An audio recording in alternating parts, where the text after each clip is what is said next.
Dica número 1. Tenho pouco mais de 20 mil quilômetros quadrados, e minha população é de cerca de 400 mil habitantes. Dica número 2. Sou considerado um paraíso fiscal.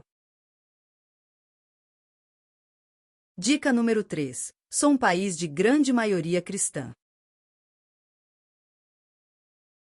Dica número 4. A moeda aqui se chama dólar e é atrelado ao dólar americano.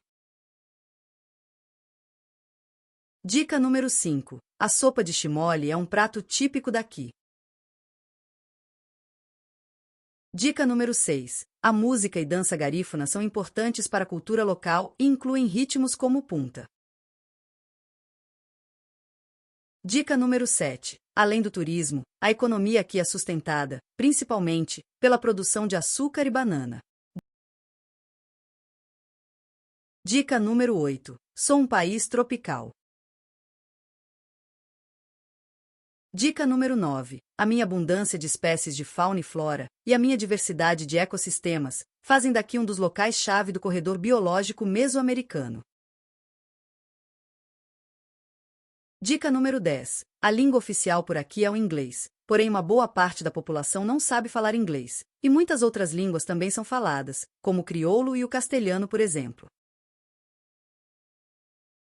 Dica número 11. Aqui se encontra a única reserva de onças pintadas do mundo.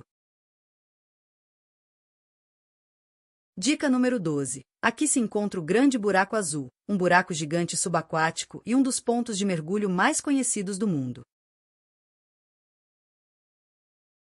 Dica número 13. Estou situado na América Central. Dica número 14. As cores da minha bandeira são o vermelho e o azul. Dica número 15. Antes de minha independência, meu nome era Honduras Britânicas.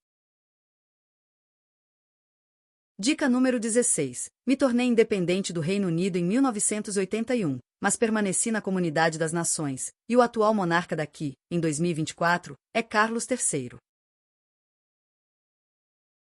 Dica número 17. Minha capital é Belmopan.